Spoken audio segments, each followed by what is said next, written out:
I thought this was like a good time to maybe workshop some characters I've been working on. I call this first one Squeebo, and it goes a little like this. Hey, it's me, Squeebo! Thank you.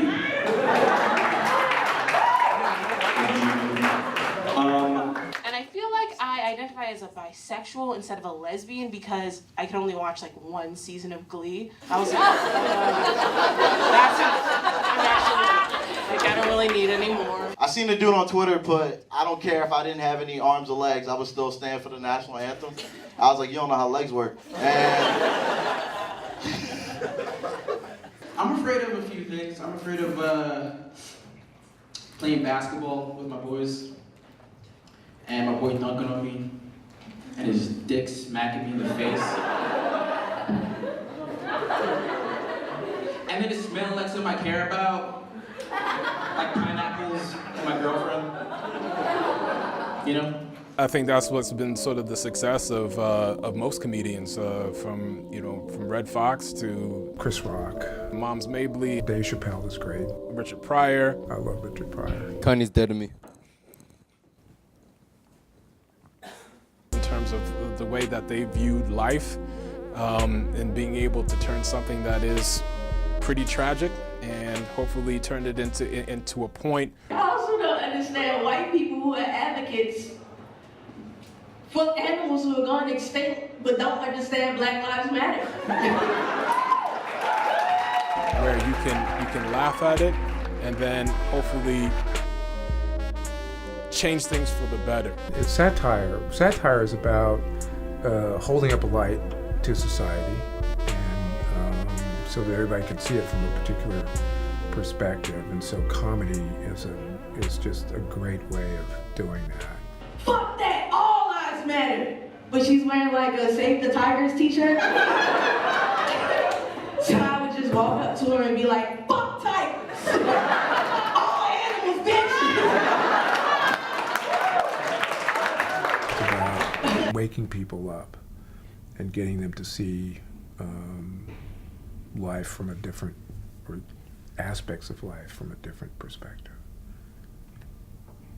50 years from now, man, I say, and based on what I've heard from someone who was here 50 years ago to now, I almost feel like it's 2% better. And that's me being optimistic.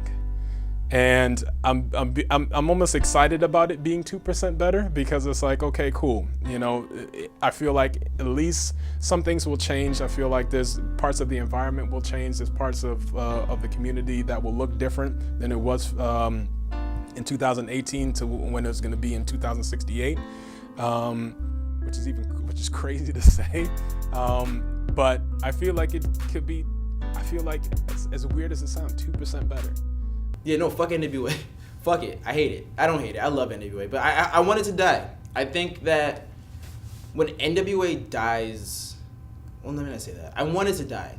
But I want it to die for a specific reason. This place, if it's going to be sort of a microcosm of what we hope that the world is going to be, this community needs to do a better job. Right now, we need NWA.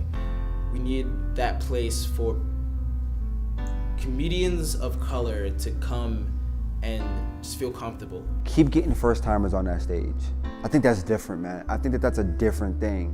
When you hear so many of the people that we've gotten to get on stage for their first time ever, that speaks to how inclusive and safe we created that space, man. We deserve this, and we're gonna have this. But I pray that one day we don't need that, because Emerson is just so inclusive. The Emerson comedy bubble is just so inclusive. And when that happens, I want NWA to die. I don't want it to exist anymore. Or at least I want it to change into something else. I want it to accept everybody, right? But, you know, that's a pipe dream. I really hope that, because I anticipate it's gonna happen at some point. Someone at some point is gonna make a comment. It's called No Right to Lie. At some point, one of the higher ups is gonna say, you got a dead dad. And I just hope that whoever's in power, whoever's in a position of power for us, for students like us at that time, stands their ground and lets this campus know that there's so many funny people of color. You know, it's a question I think of every day. How many Pablo Picassos, how many Van Goghs, how many Shakespeares did we lose because of slavery, right? Because of the Inquisition, because of colonization. I feel like with NWA, we're allowed to reach into this pool and pull out talent. And I feel like we need to do that in more places than Emerson. I want it to expand outside of Emerson. If we can get a no whites allowed at BU, if we get a no whites allowed at NYU, UCLA. NWA is probably one of the, if not the most culturally significant thing that happened on this campus ever. Now granted, I don't know how long Emerson's been around. It's been like 100 years? All right, we'll say over 100 years. I guarantee you NWA is probably the most culturally significant thing that happened on this campus. And I want it to remain that, and I want people to recognize it as such. It's gonna take some time, but I think when it's all said and done, people are gonna look back and say, yo, there was a show on a campus with like 80% of the white population, like students were white, called No Whites Allowed, that was doing crazy numbers and premiered some of the best comedians on campus. That's lit. I fuck with that. Told y'all I was getting this shit. Oh, they're not even out here anymore. They're gone. Yeah. I'm heavy-headed with the shit that I creep. She never said it, but she thinks I'm a freak. I never fret it, but it's cold in the east. I'm a young beast headed for the runway. Always said that we would get together one day. Writing bars and getting better in a Hyundai. All these other rappers looking at me hungry. Yeah, I'm far from luxury. No paper tag, Gucci bag in my Humvee. No A-list stars, handprints on my concrete. No fonts and dons at the palm tree. These stars are staunchy. Yeah, my rhymes are raunchy. Half the people in the back be the paparazzi, but they popping off like the cops that shot me. Yeah, don't count on a star to turn his back for ya. Have the fuckers in rap, won't spend cash on ya. Got a hell of a mind and an ass on ya. I just got a couple tracks and a rack on them. Racked out about half and I'm back on them. Yeah, I'm back on them. Yeah, I trust you, baby. That's all the facts and the hustle, baby. When we fucking, it's rough, it's a tussle, baby. I don't fuck with crazy, but she fuck with me. I'm the craziest motherfucker between the sun and Venus. I'm a sold out genius. Yeah, I'm far from luxury, so don't fuck with me. Yeah, don't count on a star to turn his back for ya. Half the fuckers in rap, won't spend cash on ya. Got a hell of a mind and an ass on ya.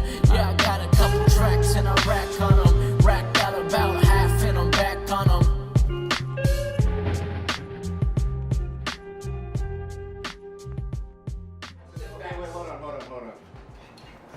I just want to apologize On behalf of myself and my ignorance and higher. and highest ignorance. And no whites allowed. And no whites allowed. Affiliates. We're not using this. No, Great. definitely not. Great. Excellent. Yeah, no.